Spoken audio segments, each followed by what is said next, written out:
standing in my driveway, staring at a car that wouldn't start, with a bank account that barely had enough gas money to get me to the next meeting.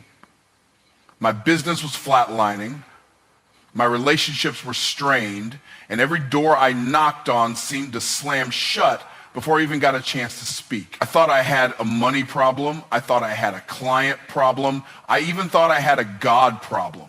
But then I realized I had a me problem. Let me tell you something. Your outer world is a perfect reflection of your inner world. Life doesn't respond to your desires. It responds to your identity. You can't sow thoughts of lack, fear, and insecurity and then expect to harvest abundance, peace, and power. That's like planting tomato seeds and praying for an apple tree. God is a God of order and alignment. If you want the harvest, you've got to align the seed. See, internal alignment isn't just about thinking positively. That's surface level stuff. This is deeper. This is about the spiritual and emotional root system that drives everything you do. Your habits, your words, your decisions, your relationships. They're all flowing from one place. Your belief about who you are and what you're worth. Some of y'all are frustrated because you keep changing the thermostat on your life, trying to turn the heat up on your income, your influence, your impact. But deep down, the internal temperature of your identity is set on barely surviving. So every time you start to rise, your subconscious pulls you back. Why? Because your inner self doesn't believe you're worthy of the next level. I remember when I got this, I sat in silence and asked God, what am I doing wrong? And clear as day, the answer came. You're trying to build a palace on a cracked foundation. You're building strategies, but you haven't built yourself. You're trying to close clients, but you haven't closed the gap between who I created you to be and who you settled for being. Listen, when you align with who God says you are, when your self-position matches your calling, everything else starts to move. It's like a lock and key. When the key of your identity fits the lock of your assignment, the door swings open. Think about a tree. The fruit is the result, but it starts with what's buried under the ground, the root. Most people spend all their energy trying to polish the fruit, making their Instagram feed look good, getting the perfect logo, tweaking their website, when what they really need is a root job. You don't need another marketing strategy. You need to ask, who am I becoming? Because when you shift what's happening internally, when your mindset and your spirit get into divine alignment, the fruit takes care of itself. Clients start showing up. Ideas start flowing. Peace becomes your default setting. Doors open not because you're forcing them, but because you're finally the person who belongs on the other side. That's the power of internal alignment. You don't have to chase anything. You just have to become someone who naturally attracts what you were created to carry. So the question isn't, how do I get more? The question is, who do I need to become so that more is drawn to me by default? Because until your internal world matches your external goals, you'll always be hustling for what should be happening naturally. And once you get this, once you truly focus on yourself, not from a place of selfishness, but from a place of stewardship, everything else begins to fall into place. Let me tell you a hard truth most people don't want to hear. You are not in control of other people. You are not responsible for their choices, their reactions, their belief systems, or their pace of growth. And yet, so many of us spend our lives trying to change people, spouses, children, clients, business partners, hoping that if they get it together, we can finally move forward. That is an exhausting lie, and it's one that's keeping too many of us stuck in frustration and burnout. I learned this the hard way. Early in my entrepreneurial journey, I kept trying to force clients to see their potential, to value what I brought to the table. I was chasing down leads, over-explaining my worth, giving discounts, begging people to take the very thing that could change their lives. And every time they said no, I didn't just take it personally. I took it as proof that they were the problem. But here's what I discovered. People don't change because you push them. They change because they see something different in you. I realized I had fallen into a dangerous trap, the illusion of control. It's the same trap that ruins marriages, destroys teams, and stunts leaders. We believe if we just say the right words, do enough convincing, show enough passion, we can make someone believe, understand, grow, shift.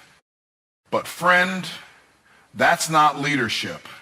That's manipulation disguised as help. That's pride dressed up like purpose. The real power is not in changing them, it's in changing you. When you release the need to control others, you reclaim the power to transform yourself. And that's when everything starts to change. Yeah, I used to try to lead my family by fixing them. Now I lead by fixing me. I used to try to manage my business by micromanaging people. Now I focus on mastering myself. And do you know what happened? They started changing without me saying a word. Because when your energy changes, your environment can't help but respond. When your mindset elevates, the room you're in will either rise with you or release you, but either way, some of y'all are walking around spiritually and emotionally exhausted, not because life is too hard, but because you've taken on burdens God never gave you. But God never told you to carry people, he told you to carry purpose. And purpose starts with ownership, not of them, but of you. You want peace in your home? Start speaking peace over yourself. You want loyalty in your team? Show up with integrity, whether they do or not. You want growth in your business? Grow your discipline, grow your value, grow your faith. Stop trying to be the architect of everyone else's journey. You are not the potter, you're the clay. And the more you try to rearrange what's outside of you without transforming what's inside of you, the more chaos you create. That's why your effort feels heavy. That's why the more you try, the more tired you get. Because you've placed the weight of other people's decisions on your back, and that was never your assignment. Okay, let me put it another way. When you stop managing what's not yours, you finally have the strength to build what is. You don't need to get louder. You don't need to fight harder. You just need to get still, get focused, and get aligned. Because real influence isn't about domination. It's about demonstration. You show people what's possible by becoming what's possible. Not by controlling them, but by transforming you. And when you do that, something powerful happens. The right people start to shift, the wrong ones start to drift, and you stay in peace either way. That's the freedom that comes when you stop trying to control what's outside and start owning what's within. Let me tell you something that changed my entire life. You don't get what you want, you get who you are. If you've ever wondered why certain things seem just out of reach, why you keep hitting the same ceiling, repeating the same cycle, or watching opportunities pass you by, it's not because you're unlucky. It's not because you're not talented. It's not even because you're not trying hard enough. It's because your identity has not caught up with your destiny. You can't consistently outperform your self-image. That's not motivational fluff, that's principle. God designed you to operate in alignment with what's inside has to match what you're asking him to pour on the outside. So when your identity is still tied to limitation, fear, and survival, but your vision is asking for elevation, abundance, and dominion, you're going to experience tension, resistance, delay. Because God will never give you something you're not prepared to sustain. I remember coaching a young man who kept telling me, I'm ready to earn 6 figures. And I said, you're speaking the right number, but you're still showing up like a 5-figure version of yourself. His habits, his mindset, the way he spoke about himself, the way he handled adversity, all of it said he was still stuck in survival mode. He was trying to drag his old identity into a new season, and it wasn't working. Why? Because your next level isn't waiting on your hustle, it's waiting on your identity. You've got to stop thinking you can build $1 million business with a minimum wage mindset. You can't receive healthy love if you still believe you're only worthy of being tolerated. You can't walk in authority while clinging to the labels of your past. And hear me, this is not about faking it until you make it. No, this is about faithing it until you become it. Who you believe you are determines what you pursue, what you tolerate, what you expect, and what you accept. If you don't believe you're worthy of wealth, you'll sabotage every financial breakthrough. If you don't see yourself as a leader, you'll defer, you'll shrink, you'll stay quiet when it's your time to speak. Identity is the root of every result. And until you upgrade it, you'll stay stuck no matter how many books you read, podcasts you play, or masterminds you join.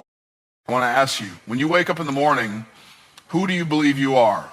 Not who do you hope to be, not who do you pretend to be on social media. I'm talking about when no one's watching. What's the internal narrative running in the background of your mind? Because that's the version of you that's creating your life. You want to change your outcomes? Start by changing your language. Start declaring what God says about you, even when your circumstances try to contradict it. Speak it until your spirit catches up. Say it until your habits start to reflect it. Because once your identity is locked in on a higher frequency, you won't have to chase the outcome. The outcome will chase you. I had to decide that I was no longer a man trying to succeed. I was success in motion. I had to stop trying to become confident and start embodying confidence. I had to stop saying one day I'll be great and start declaring greatness is already in me. That shift didn't just change my mindset, it changed my outcomes. And here's the most powerful part. Your identity is not something you earn, it's something you accept. God already put greatness in you. He already gave you authority, creativity, and dominion. The question is, have you received it?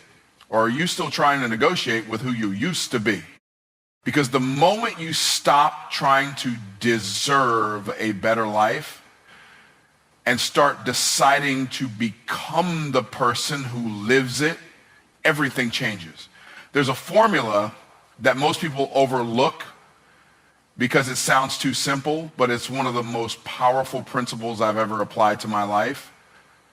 Faith, when you combine unshakable belief with undivided attention, you unlock a supernatural rhythm.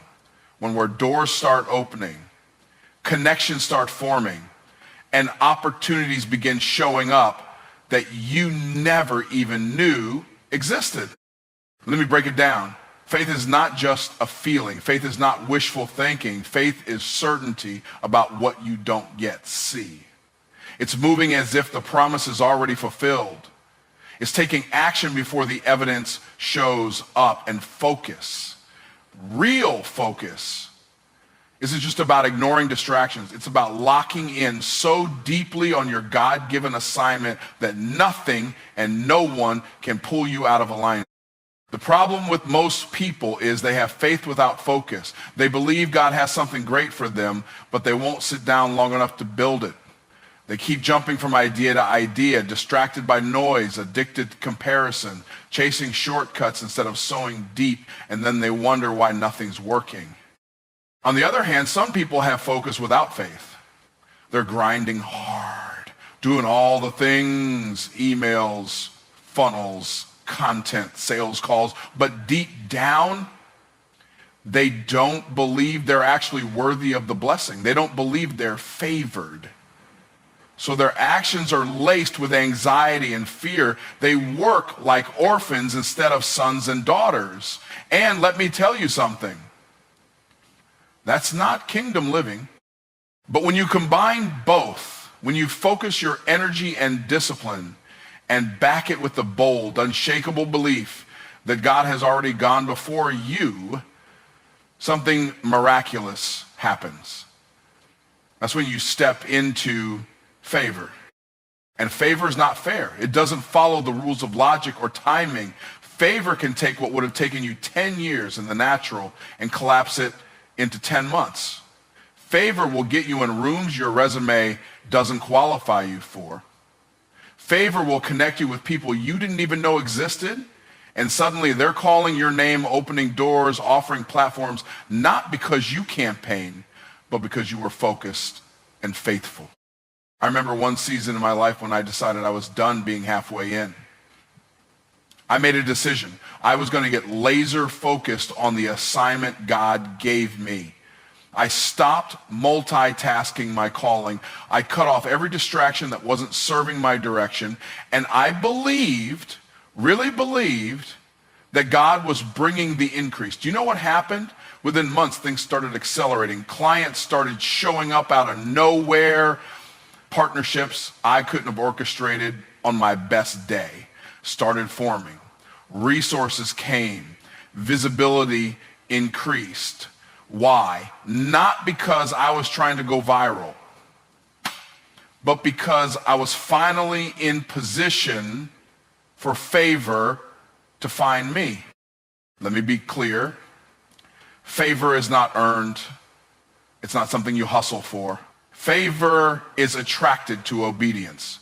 Favor finds focus. It flows to those who steward their gift with excellence and consistency. And when you move with faith, when your mindset is God already said yes, so I'm going to act like it, you create a gravitational pull for the miraculous. But you've got to protect your focus like your future depends on it, because it does. The enemy's greatest weapon against your breakthrough isn't tragedy, it's distraction. If he can't make you quit, he'll try to make you busy. He'll try to keep you scattered, constantly starting over, always questioning yourself. But you weren't created to live scattered. You were created to live sharp, strategic, on assignment. So when you rise each day, don't just hope things will change. Declare who you are. Move with precision. Think with intention. Speak with power. Show up like the future has already been written, because in the kingdom, it has. And that's when you'll start to notice things falling into place, not because you chased them, but because you became